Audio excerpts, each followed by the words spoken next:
Ok, on peut y aller, c'est parti pour l'AFP.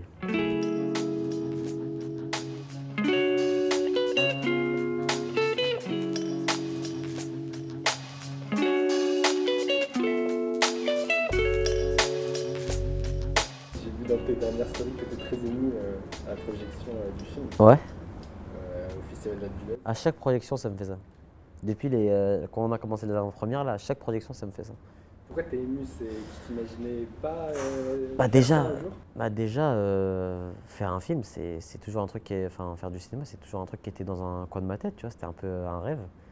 Et le tourner, c'est quelque chose, mais le montrer aussi à des gens, à un public, c'est un autre délire. Parce que du coup, les gens voient le film et ils réagissent à des scènes que tu as faites, à l'histoire. Et voir leur action, c'est ouf, parce que nous, à l'Albuès, quand on a présenté le film, déjà, l'Albuès, c'est un festival de comédie. Et nous, c'est un film. Bon, le film, il n'est pas vraiment axé sur la comédie, c'est plus un film un peu drame, avec un petit peu de comédie de temps en temps, histoire de mettre un peu de légèreté. Mais les gens, à la fin, ils venaient nous voir en pleurant. À la fin, des papis, des mamies comme ça qui venaient nous voir en pleurant, c'était fort. Et à chaque avant-première, à chaque fin, moi, à chaque fois, j'insiste pour faire genre, si je peux faire la présentation et genre à la fin faire les questions-réponses avec les gens, je le fais, tu vois. Tu réalises ce qui t'arrive? Ouais, ouais, parce que, tu sais, genre, je suis à 100%. Tu sais, dès que je parle avec quelqu'un, je discute, je suis là à 100% avec la personne. J'écoute, tu vois, je pose des questions, même moi, alors, qu'est-ce que tu en as pensé? Quand je dis tu réalises, est-ce Ah, que pardon. quand tu vois l'affiche du cinéma, Ah non, c'est voilà, c'est bizarre, ça? ça c'est bizarre. On dirait pas moi sur l'affiche. Bah, tu sais, en plus, moi, je mets ma moustache et tout, tu vois, donc on dirait un autre gars. Mais non, c'est bizarre de voir ça. Tu sais, quand t'arrives, tu vois ta tête comme ça. Hier je suis passé dans un cinéma, et genre, il y avait l'affiche de Marcy, à côté, il y avait l'affiche du film. C'est bizarre. Et c'est les signes d'une certaine réussite. Ouais, on avance petit à petit quand même, hein. Donc c'est ton premier rôle au cinéma, mais tu avais déjà eu des petites expériences, Ouais, c'est ça. séries, etc. Pourquoi ça Hmm. t'a aidé pour ce premier rôle?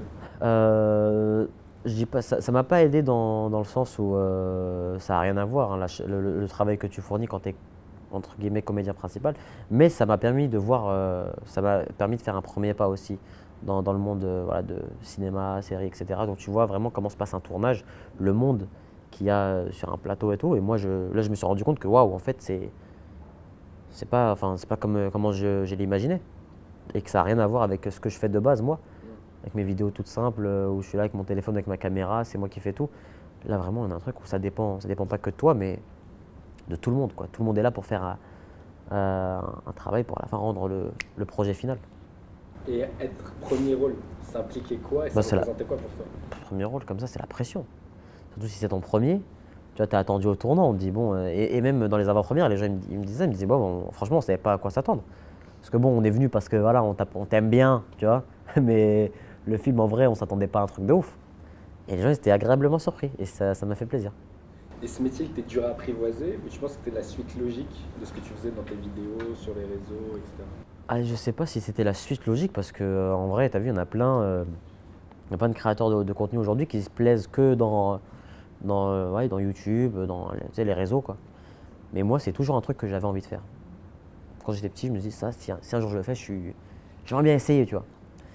Et non, c'était mon envie personnelle à moi. Et après, voilà, je me vois pas, parce qu'on me posait la question aussi, on me demandait, après, je sais pas si tu l'avais. On spoil pas? On spoil pas, ouais.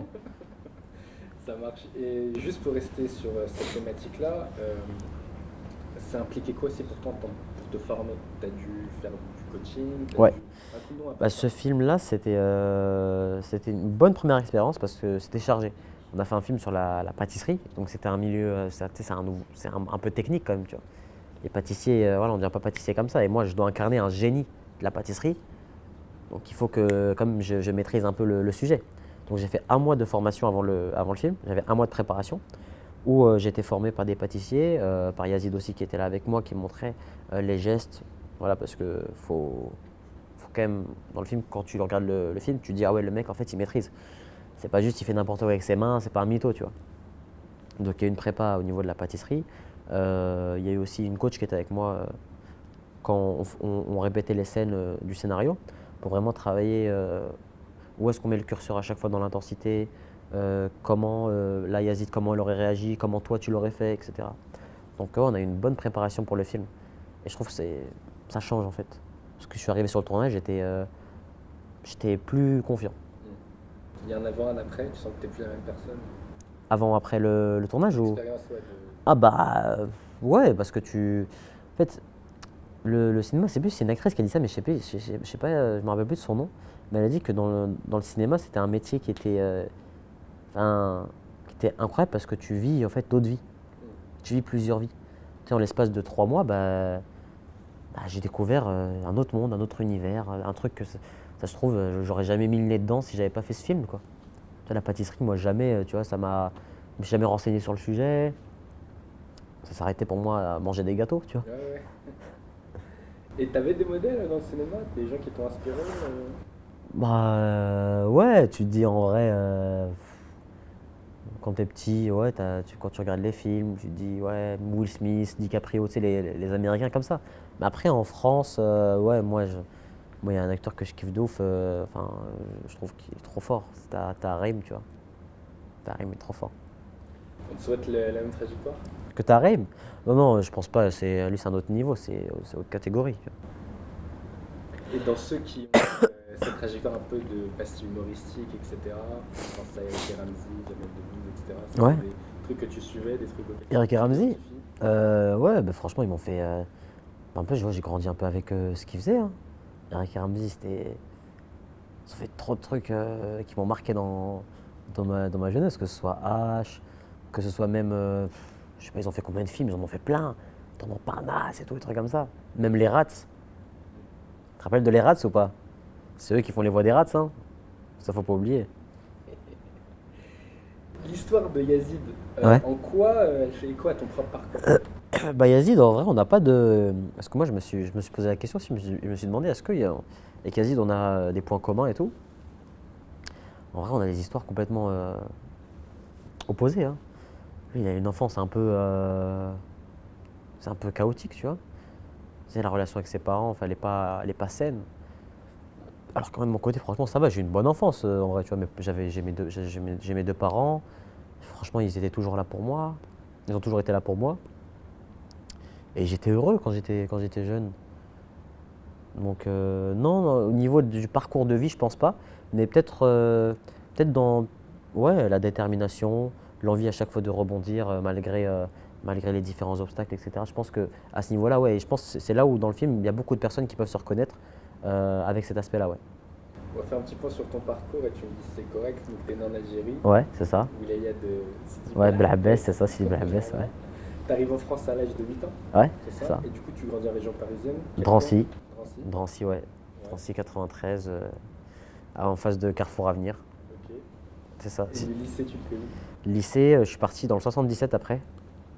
J'étais à Céris, vers Val d'Europe. J'ai fait une année là-bas. Après, je suis parti à 2 ans à Bussy-Saint-Georges à côté. Un lycée privé, Maurice Rondeau, parce que je travaillais pas en fait. Mes parents ils voyaient que je travaillais pas en seconde générale. Parce qu'en fait, comme j'étais avec tous mes potes, du coup, j'étais pas on n'était pas en ambiance de travail, tu vois. On était en ambiance, il y a Val d'Europe juste à côté. C'est-à-dire qu'à chaque fois, des fois on sortait, des fois on loupait des cours et tout, bref. Et après, quand j'étais en lycée privé, je me suis mis dedans. D'accord. Ok. Et là, après, à ce moment-là, je disais, ouais, faut que je sois avocat, un truc comme ça. J'avais des idées de malade avant, hein. Bah, à cette époque, c'était quoi ton rêve? C'était faire avocat? J'avais foot avant et après avocat. Vas-y, on revient sur le foot et après avocat. Ouais. Donc foot? Ouais, foot, c'était quand j'étais au collège. Ouais. Quand j'étais au collège, j'étais matrixé. Parce qu'en fait, j'ai rencontré, enfin, il y a notre ancien coach que j'avais en U15. Lui, il nous a matrixé avec le foot. On était déjà matrixé avant avec le foot pour de vrai, mais jamais on s'était mis en tête que ça pouvait être sérieux. Et lui, il nous a montré qu'en fait, c'était possible, tu vois. Et c'était qui tes idées à ce moment-là, le club? Moi, j'étais en mode. Mais quoi, mes joueurs préférés? Joueur, club? Moi, ça a toujours été Cristiano Ronaldo. Ça va. Manchester United, à l'époque, 2008. Compilation Crazy Skills Ronaldo 2007-2008, tu te rappelles, ça c'est l'ancienne ça. Donc Ballon d'Or ouais, 2008, d'ailleurs. Ballon d'Or 2008, bah oui. Donc ouais, Cristiano c'était mon jeu. C'est toujours mon joueur préféré.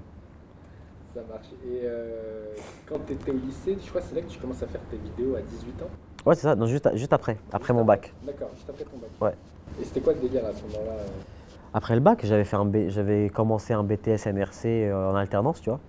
J'ai fait un jour, après j'ai arrêté. Ok. Ouais, c'était très très rapide, hein. Bon, j'aimais pas en fait. Mes profs ils m'avaient dit de faire ça et tout, parce que en fait, dans mon lycée il y avait aussi un CFA. Du coup ils faisaient aussi les alternances en BTS et tout. Ils m'ont dit ouais reste là, c'est nous les profs du truc, donc on te connaît déjà, c'est bien et tout. Je les écoutais mais j'aurais peut-être pas dû, enfin je sais pas. Et là, tu décides de faire des vidéos. Bah ouais, quelques semaines plus tard, parce que j'arrête le BTS, je me dis bon qu'est-ce que je fais? Je me dis je prends une année sabbatique et j'essaie de trouver une voie qui me plaît, c'est d'être heureux un peu dans ma vie, tu vois. Et les vidéos, c'est juste après, hein. Il y a un pote à moi qui met une vidéo de moi sur Facebook, tout ça, parce qu'on s'envoyait des snaps entre potes et tout, on avait un groupe, et on s'envoyait des snaps comme ça. Et lui, je sais pas, il met une vidéo comme ça de moi sur Facebook, comme ça, et je sais pas, la vidéo a fait des millions de vues comme ça. Direct. Ouais, gratuitement. Vraiment comme ça. Et moi, je suis là, je me dis, ah ouais, en fait, ouais, peut-être que je vais essayer ça, hein, tu vois. Je me dis, parce que moi, je regardais les vidéos, tu sais, à l'époque, il y avait plein de gens qui faisaient des vidéos. Je dis, ouais, vas-y, je vais tenter ma chance, pourquoi pas, tu vois. Et il se passe quoi après? Donc ça prend. Ouais, Ça ça donne prend des petit à idées. petit en vrai, hein, ça prend petit à petit. Au début, je commence à faire. Tu sais, c'est mes potes. Après, c'est un peu mon entourage un peu plus tu vois, élargi. Après, c'est les gens de ma ville. Après, c'est les gens des villes d'à côté. Tac. Après, tu vois, ça grandit comme ça petit à petit. Tu vois. C'est un cercle qui s'agrandit. Et le fil directeur, c'était quoi? C'était faire rire les gens. Franchement, j'avais pas vraiment de fil. Hein. C'était juste, j'avais des idées en tête. J'avais des idées qui me passaient par la tête comme ça. Et Donnez des exemples. je sais pas, des situations qui m'arrivaient avec mes potes et je les racontais, tu vois. Des fois, je réagissais juste à des vidéos, tu vois. C'est ça. Et avec le recul, comment t'expliques que ça fait des millions de vues, ça a eu du succès? Franchement, je peux même pas expliquer. Ça, c'est un truc. Je pourrais même pas me poser et décrypter pourquoi, du comment. Je sais pas. Il n'y a pas un déclencheur, il n'y a pas. Bon, je sais pas. Quand t'es Parce que des validé mecs par qui. Booba, par exemple. Ah, ça ouais, mais ça, c'est venu après. Booba, il est venu un petit peu après. Il est venu, genre, j'avais peut-être 200 ou 300 000 abonnés. Après, il m'a rajouté une petite couche. Mais ouais, non, Booba, ouais, il m'a partagé au début. C'était l'époque où c'était vraiment le boss d'Insta, hein. Il avait 4 millions d'abonnés, je crois. Personne ne pouvait parler avec lui à cette époque, hein. Ouais. Et quand il te validait à l'ancienne, c'était vraiment un truc de ouf. C'était des certificats. Ouais, avant, là, vraiment, Booba, si te validait sur Insta, c'était. Mais parce que c'était dur. Et du coup, après, des fois, je sortais. Et tu sais, Booba, avant, il avait des fans, mais des fans de malades. Et, moi, ce que j'avais remarqué, c'est que même des gens qui t'auraient pas forcément connu, parce que ton contenu, c'est pas un contenu qui va les toucher, des gens un peu plus âgés et tout, des anciens, et ben, comme Booba t'avait, entre guillemets, genre certifié, et du coup, ils te reconnaissaient, ils disaient, ah, mais c'est toi, le mec que Booba il a validé et tout. Ouais, lourd ce que tu fais. Ils te connaissent pas, hein, mais comme il t'a certifié, automatiquement, tac, dans la tête, c'est ouais, non, c'est lourd, c'est lourd. Tu vois. Non, exactement. Mais tu penses pas que la sincérité aussi, le fait que tu partages tout avec tes abonnés, les coulisses, Après, ouais, les c'est. états d'âme, Ouais, etc. ça, je pense que ça en fait partie. Tu sais, moi, je suis quelqu'un, j'ai jamais joué de rôle en vrai. J'ai toujours été moi-même avec les gens, et quand je parle avec les gens, je suis moi-même, donc je ne joue pas de rôle, il n'y a pas de. Je parle de tout, mes échecs, mes réussites, quand ça va bien, je le dis, quand ça va mal, si j'ai un truc à partager, je le partage, tu vois. Ouais, carrément. Bah, du coup, avec ce succès, ça a permis de collaborer avec plein de médias, plein de marques aussi. Ouais, Aujourd'hui, voilà, tu collabores avec des grandes marques. ouais, ouais. Et t'as expliqué un peu ça dans ton documentaire sur Votix, Ouais. Parlons Cash, où je reprends la phrase, t'as dit j'ai envie de revenir sur ces fantasmes et d'aller sur le terrain pour mieux comprendre l'influence, ses mécanismes et son économie. Mhm. Est-ce que tu penses que tu as réussi à bien montrer c'est quoi votre vie à vous, influenceur, créateur de contenu? Bah, j'espère, tu vois, parce que moi, c'était un truc quand j'ai fait ce. Quand j'ai fait.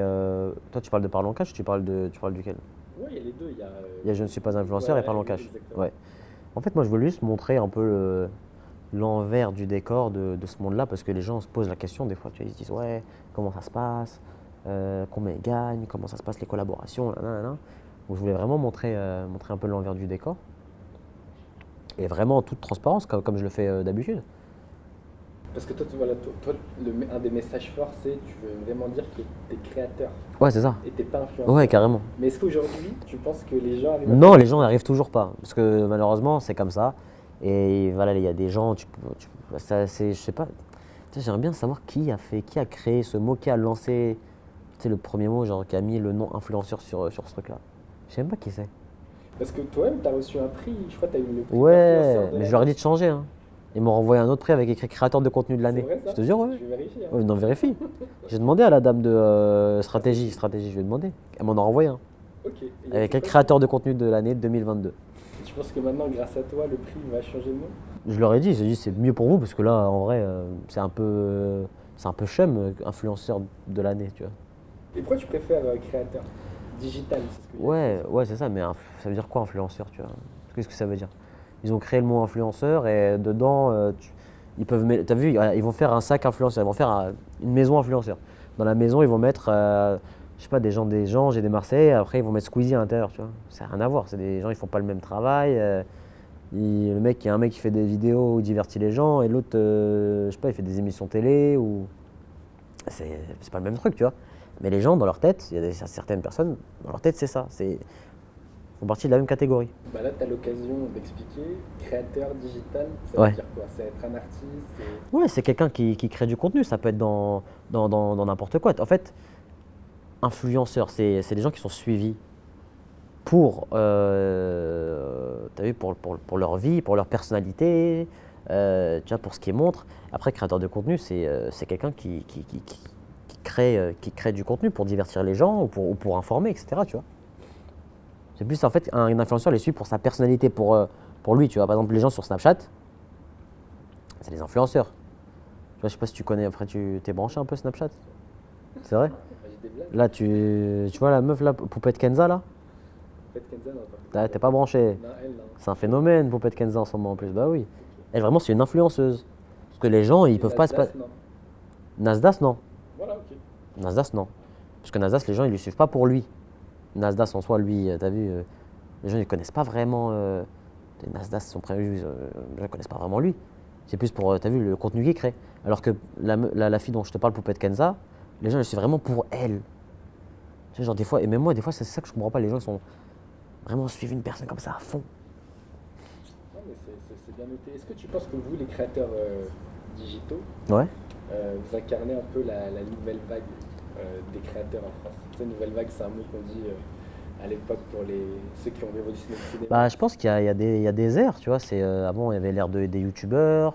Après, il y a eu l'ère des gens qui venaient sur Snapchat, Instagram et tout. Après, il y a eu l'ère des gens de TikTok. Là, il y a l'ère des gens de Twitch. Tu vois, en fait, il y a toujours des nouveaux cycles comme ça, avec des nouvelles plateformes qui arrivent. Et c'est ça. Hein. Faut juste essayer de faire des mises à jour à chaque fois. En fait, c'est comme sur ton téléphone, on te demande de faire la mise à jour, soit t'acceptes pas. Tu vois. Est-ce que tu sens qu'il y a un décalage justement entre la jeunesse d'aujourd'hui qui fait des mises à jour Ouais. Ah, mais et bah, le grand public qui est dépassé par. non, après, dans le grand public, tu as des gens qui font la mise à jour, qui sont connectés. Après, t'en as qui refusent parce qu'ils veulent pas accepter, tu vois.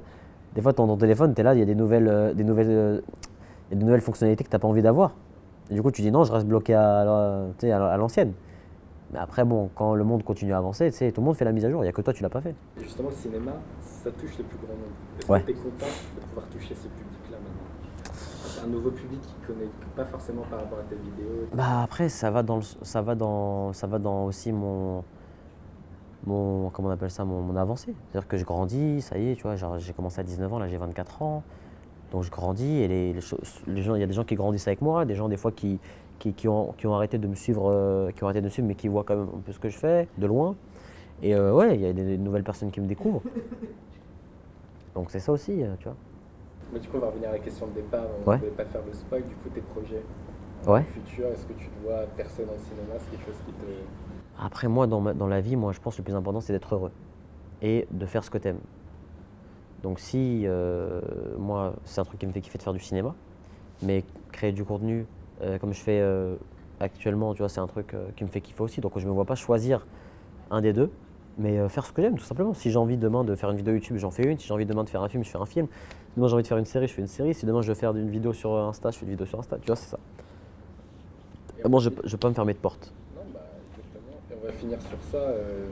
Cinéma, est-ce que tu as un rêve de rôle en tête, genre Un rêve de rôle. Omar Sy qui a joué dans un Marvel? Moi, franchement, je te le dis, déjà les films que j'ai envie de faire, je veux pas faire n'importe quel film. Les films que je veux faire, je veux que ce soit des films utiles. Je veux que quand tu ailles au cinéma, que tu sortes de la salle, tu sois marqué de quelque chose, soit par des émotions, soit par un sentiment où tu te dis ah ouais en fait ce film il m'a appris quelque chose.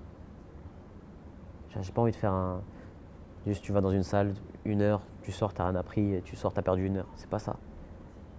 Et c'est avec ce film là du coup que j'ai découvert que en fait même moi la sensation que ça me fait de voir les gens émus à la fin d'un film, c'est trop beau. Bah, c'est le dernier, à part le tien, le dernier film qui t'ait procuré ça, c'est quoi?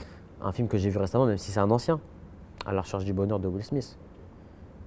Vraiment, quand je l'ai revu, là, waouh, j'avais oublié en fait. J'avais oublié les sensations que ça m'a truc. Tu vois. Merci Riyad, Merci à toi, franchement, merci beaucoup. c'était cool. Ouais, mon délire. Hein.